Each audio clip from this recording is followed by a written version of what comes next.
Hey hello guys, welcome back to our channel. இன்னைக்கான வீடியோவில் பார்த்தீங்கன்னா இப்போ புதுசாக கவர்மெண்ட்லேருந்து பார்த்தீங்கன்னா லேப்டாப்ஸ் இஷ்யூ பண்ணியிருக்காங்களே, இந்த ஒரு லேப்டாப்ஸை யூஸ் பண்ணி நம்மளால் ப்ளே பண்ணக்கூடிய டாப் 5 சூப்பரான ஸ்டோரி கேம்ஸ் பார்த்தீங்கன்னா பார்க்க போகிறோம்.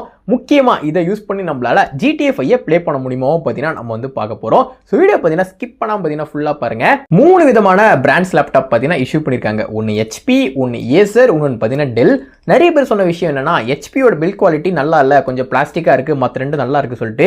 HPயோட பில்ட் குவாலிட்டி பொறுத்த வரைக்கும் நார்மலாக கொஞ்சம் நல்லா இருக்காது தான், பிளாஸ்டிக்காக தான் இருக்கும். பட் பர்ஃபார்மன்ஸ் பொறுத்த வரைக்கும் பார்த்தீங்கன்னா HPயோட லைஃப் வந்து இந்த ரெண்டு லேப்டாப்போட நல்லா வருவாங்க. ஏன்னா நான் பார்த்தீங்கன்னா யூஸ் பண்ணியிருக்கேன், அதனால நான் பார்த்தீங்கன்னா உங்களுக்கு சொல்கிறேன். எந்த பிராண்ட் லேப்டாப் உங்களுக்கு கிடைச்சிரு சொல்லிட்டு பார்த்தீங்கன்னா கமெண்ட்ஸ் லீவ் பண்ணிடுங்க. ஸ்பெக்ஸ் பொறுத்த வரைக்கும் பார்த்தீங்கன்னா AMD Ryzen 3 ப்ராசஸர், அப்படி இல்லைன்னா பார்த்தீங்கன்னா Intel i3, இந்த ரெண்டு ப்ராசஸர்லேருந்து ஏதோ ஒரு ப்ராசஸர் பார்த்தீங்கன்னா உங்கள் லேப்டாப்பில் இருக்கும். ரெண்டுமே பார்த்தீங்கன்னா சிமிலர் ப்ராசஸர் தான், பெரிய டிஃபரன்ஸ் பார்த்தீங்கன்னா கிடையாது. ஸோ ரேம் பொறுத்த வரைக்கும் பார்த்தீங்கன்னா 8GB RAM DDR4 பார்த்தீங்கன்னா கொடுத்துருக்காங்க. ஸ்பீடு பார்த்தீங்கன்னா நல்லாவே இருக்கும். ஸ்டோரேஜ் பொறுத்த வரைக்கும் பார்த்தீங்கன்னா 256GB ஸ்டோரேஜ் பார்த்தீங்கன்னா கொடுத்துருக்காங்க.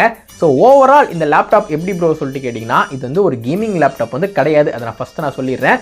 பட் இது பார்த்தீங்கன்னா கேமிங் என்ட்ரி லெவல் லேப்டாப் வேணால் சொல்லலாம். ஏன்னா பார்த்தீங்கன்னா இதில் நல்ல ஒரு ப்ராசஸர் கொடுத்துருக்காங்க, ரேம் இருக்குது, அப்புறமா நமக்கு வந்து ஸ்டோரேஜ் இருக்கிறதுனால பார்த்தீங்கன்னா இது என்ட்ரி லெவல் கேமிங் லேப்டாப் வேணால் பார்த்தீங்கன்னா சொல்லலாம்.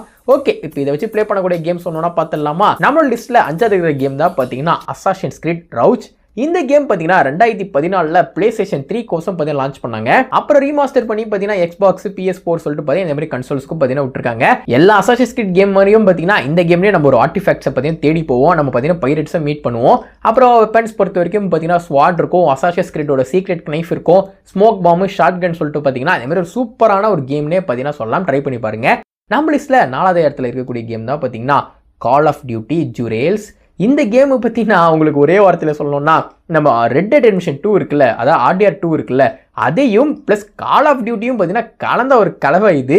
இன்னும் சிம்பிளாக சொல்லணும்னா RDR 2வே நீங்கள் 3rd person வியூவில் ப்ளே பண்ணுற மாதிரி பார்த்தீங்கன்னா இருக்கும். இது ஸ்டோரி பொறுத்த வரைக்கும் பார்த்தீங்கன்னா இதில் 3 கேரக்டர்ஸ் பார்த்தீங்கன்னா இருப்பாங்க. ஆனால் பிளேயபிள் கேரக்டர் பார்த்தீங்கன்னா 2 பேர் தான். அந்த 2 பேரை வச்சுதான் நீங்கள் வந்து ப்ளே பண்ணுவீங்க. சூப்பராக எக்ஸ்ப்ளோர் பண்ணலாம். உங்களுக்கு RDR 2 ரொம்ப பிடிச்ச கேம்னா நீங்கள் தாராளமாக இந்த ஒரு கேமையும் பார்த்தீங்கன்னா ட்ரை பண்ணி பார்க்கலாம், நல்லாயிருக்கும். நம்ம லிஸ்ட்டில் 3வது இடத்துல இருக்கிற கேம் தான் பார்த்தீங்கன்னா Far Cry 3.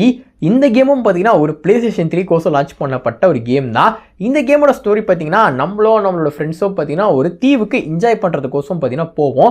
போன இடத்துல பார்த்தீங்கன்னா திடீர்னு நம்மளை வந்து ஒரு கூட்டம் வந்து பார்த்தீங்கன்னா பிடிச்சி நம்ம ஃப்ரெண்ட்ஸில் சில பேரை பார்த்தீங்கன்னா காலி பண்ணுறாங்க. நம்மளும் அப்போ நம்ம சில ஃப்ரெண்ட்ஸும் பார்த்தீங்கன்னா தப்பிச்சிருவோம். அதுக்கப்புறம் இந்த ஐலாண்டில் நம்ம எக்ஸ்ப்ளோர் பண்ணி நம்ம ஃப்ரெண்ட்ஸ் எல்லாரையும் கண்டுபிடிச்சி இதுலேருந்து தப்பிச்சோமா இல்லையா, அதுதான் பார்த்தீங்கன்னா கேமோட கான்செப்ட்.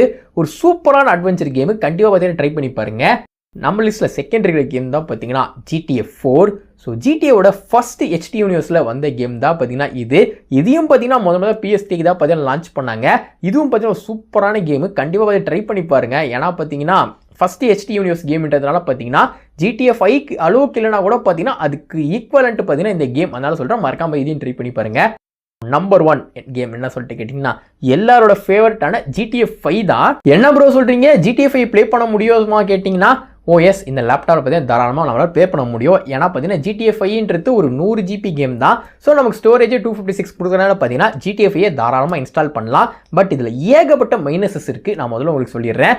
கேமோட ரெசல்யூஷன் போயிட்டு நீங்கள் கிராஃபிக்ஸை 720 பிக்சல் வச்சா மட்டும் தான் பார்த்தீங்கன்னா உங்களுக்கு GTA 5 வந்து ஓரளவுக்கு ரன் ஆகும். ஏன்னா லேப்டாப் ரெசல்யூஷன் பொறுத்த வரைக்கும் நமக்கு 4K கொடுத்துருக்காங்க.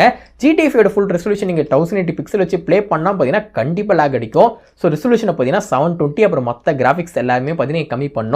இந்த மாதிரி வச்சா நான் ப்ளே பண்ண முடியுமா ப்ரோ சொல்லிட்டு கேட்டிங்கன்னா, இந்த மாதிரி வச்சு நீங்கள் ப்ளே பண்ணலாம், கேம் ரன் ஆகும். பட் ½ an hourலேருந்து 45 minutes வரைக்கும் தான் பார்த்தீங்கன்னா உங்களோட லேப்டாப் வந்து தாங்கும். அதுக்கப்புறம் பார்த்தீங்கன்னா ஆட்டோமேட்டிக் ஷட் டவுன் ஆகிடும். அப்போ நான் சார்ஜ் போட்டிங்கனே ப்ளே பண்ணுற ப்ரோ சொல்லிட்டு கேட்டிங்கன்னா, நீங்கள் சார்ஜ் போட்டிங்கனே ப்ளே பண்ணிங்கன்னா பிளாஸ்ட் தான். ஏன்னா பார்த்தீங்கன்னா மதர் போர்டு ஓவர் ஹீட் ஆகி உங்கள் ப்ராசஸரை காலி பண்ணி உங்கள் லேப்டாப் பார்த்தீங்கன்னா காலி ஆகிடும். ஸோ GTA 5 பொறுத்த வரைக்கும் ப்ளே பண்ணலாம், பட் 40 to 45 minutes தான் உங்களுடைய லேப்டாப் பார்த்தீங்கன்னா தாங்கும். அதுக்கப்புறம் பார்த்தீங்கன்னா ஆஃப் ஆகிடும். நீங்கள் திருப்பி ஆன் பண்ணி சார்ஜ் போட்டு நீங்கள் ப்ளே பண்ணிங்கன்னா அது உங்கள் லேப்டாப்போட லைஃப்பை வந்து முடிச்சு விட்டுரும். அதை இப்போ நான் சொல்லிக்கிறேன், ப்ளே பண்ணலாம், பட் என்னோட ஒப்பீனியன் முடிஞ்ச அளவுக்கு அவாய்ட் பண்ணிக்கோங்க தான் நான் சொல்லுவேன். ஏன்னா பார்த்து ரொம்ப ஐயண்டு இருந்தாலும் ப்ளே பண்ண முடியும் சொல்கிற காரணம் பார்த்து நம்பர் 1 லிஸ்ட்டில் நான் வந்து சேர்த்தேன். இது கூட நான் பார்த்தீங்கன்னா போனஸாக இன்னொரு விஷயமா சொல்லட்டுமா, PlayStation 2 இருக்குது பார்த்தீங்களா, அதில் இருக்கக்கூடிய எல்லா கேம்ஸுமே பார்த்தீங்கன்னா பிசி எக்ஸ்டி எமுலேட்டர் யூஸ் பண்ணி பார்த்தீங்கன்னா லேப்டாப்பில் சூப்பராகவே பார்த்தீங்கன்னா ப்ளே பண்ணலாம், பக்காவே சப்போர்ட் ஆகும். ஸோ உங்களுக்கு பிசி எக்ஸ்டி வீடியோக்கு வேணும்னா மறக்காம கமெண்ட்ஸ் லீவ் பண்ணுங்க, அதையும் பார்த்தீங்கன்னா போட்டுடலாம். இது பார்த்தீங்கன்னா பார்ட் 1 வீடியோ தாங்க. ஸோ உங்களுக்கு பிடிச்சிருந்தா மறக்காம சப்போர்ட் பண்ணுங்க. நம்ம பார்த்தீங்கன்னா பார்ட் 2 கூட சீக்கிரம் வந்து அப்லோட் பண்ணிடலாம். ஸோ ஃபைனலாக இப்போ வீடியோ எண்டுக்கு நம்ம வந்தாச்சுங்க. ஸோ உங்கள் ஃப்ரெண்ட்ஸ் யாராவது கவர்மெண்ட் லேப்டாப் வச்சிருந்தாங்கன்னா அவங்களுக்கு மறக்காம இந்த வீடியோ ஷேர் பண்ணி விடுங்க. இந்த மாதிரி பார்த்தீங்கன்னா இத்தனை கேம்ஸில் ப்ளே பண்ண முடியும் சொல்லிட்டு வீடியோ பிடிச்சிருந்தா மறக்காம ஒரு சின்ன லைக் மட்டும் போட்டு உங்களோட ஃப்ரெண்ட்ஸுக்கு சின்ன ஷேரை தட்டி விட்டுங்க. நீங்கள் உங்களோட சேனல் சப்ஸ்கிரைப் பண்ணி மறக்காம சேனல் சப்ஸ்கிரைப் பண்ணிட்டு பக்கத்தில் இருக்க பெல் ஐகானை மறக்காம அழுத்திட்டு அப்படியே வீடியோ கொஞ்சம் பார்த்தீங்கன்னா ஐபேத்தி விட்டு போயிடுங்கப்பா. Take care. வரட்டா.